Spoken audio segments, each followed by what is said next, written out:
Ya, ya setelah kita membuat folder ya, setelah kita membuat folder ya, maka kita akan isi folder tersebut ya. Ini sebagai contoh yang jadi saja ya, supaya waktunya lebih efisien. Jadi Anda silahkan simak dengan baik bagaimana pembuatan folder dan pengisian folder dengan dokumen-dokumen data keuangan yang akan siap kita olah berdasarkan transaksi atau kejadian atau akun yang akan kita olah tersebut dalam kegiatan audit dengan menggunakan aplikasi ACL ini. Jadi ini contoh jadinya saja, nanti silakan Anda praktik sendiri. Nah, ada beberapa data di sini yang kalau Anda tambahkan, nah bentuknya akan seperti ini, dia satu folder ya. Di sini ada katakanlah ini dicontohkan sebuah perusahaan metafor ya, yang akan dilakukan kegiatan audit. Data auditinya ya, datanya ini adalah data hutang ya. Nah ini data hutangnya ya. Nah ini ada invoice-nya ya, ada nomor, ada jumlahnya, ada vendor penyedianya ya, kemudian ya ini. Nah dari sini kita bisa lihat jumlah transaksinya ya, record transaksinya 102, ini di bawah ya, Anda bisa lihat di situ. Jadi banyak data terkait dengan nah kemudian Anda juga di sini bisa lihat data terkait piutang ya, data piutang. Di sini ada jumlahnya, ada tanggal transaksinya, ada tanggal jatuh temponya, ada nomor transaksinya. Ya. Kemudian ada juga data customer. Ya, tinggal Anda klik-klik ini. Ya, ini juga bisa kita ganti namanya sebenarnya. Ya, Anda tinggal klik satu kali, ya Anda ganti. Ya, nah, kalau sudah seperti ini Anda bisa ganti. Kemudian ada data customer, ya ini customer alamatnya. Nah dengan aplikasi audit ini sebenarnya kita bisa melakukan ekstrak ya data di dalam satu kelompok transaksi ini ya, itu berdasarkan kepentingan kita ya. Misalnya kita hanya ingin memilih nama-nama tertentu ya toh, orang-orang tertentu atau limit transaksi tertentu, itu bisa ya, berdasarkan tanggal jatuh temponya. Nah itu bisa ya, nanti kita bisa praktekkan itu nanti untuk klasifikasi itu ya. Atau juga bisa kita gabungkan ya antara customer ya dengan data piutang kita. Itu juga bisa kita kombinasi, kita merge ya, kita gabungkan datanya ya, sehingga akan ketahuan nanti misalnya siapa customer yang sudah jatuh tempo, mana yang belum ya. Ada juga data departemen ya, data departemen perusahaan ya. Nah ini kita klik satu kali ya. Nah ini data-datanya ya. 11 record ya, ada data pegawai ya. Data pegawai ada berdasarkan alamat, bonusnya berapa ya, kotanya.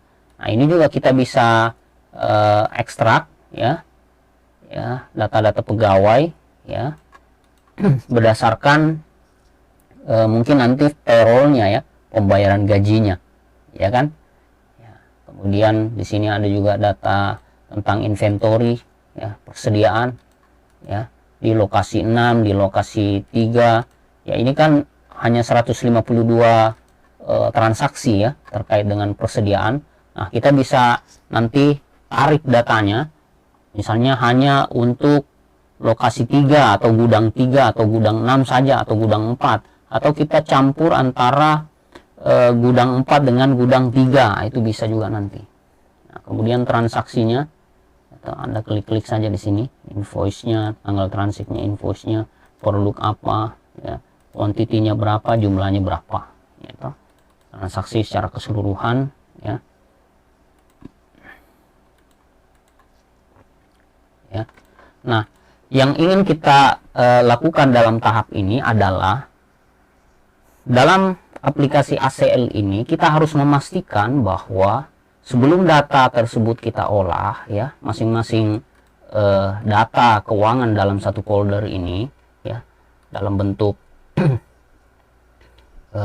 hutang, dalam bentuk piutang ya, data pelanggan ya, data-data di setiap departemen ya, data kepegawaian, kita harus memastikan data tersebut tidak ada masalah ya, tidak ada yang kosong, tidak ada yang artinya sesuai dengan format yang siap diolah oleh ACL itu. Nah, tentu ada cara untuk memverifikasi data tersebut, apakah memang data tersebut sudah siap diolah gitu.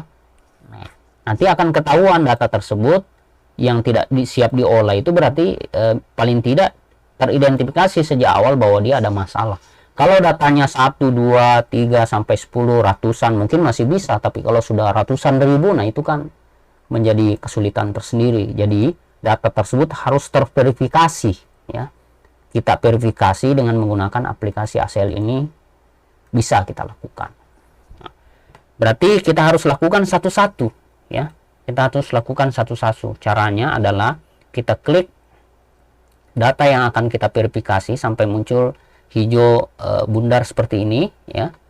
Kemudian kita buka data ya, kita verify ya, data verify, klik.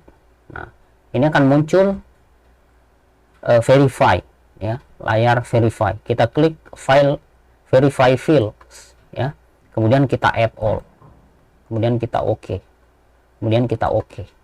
Nah, berarti dalam data AP-Trans ya, data hutang ini tidak ada masalah. Jadi nol data validity error. Jadi tidak ada data yang error yang terdeteksi.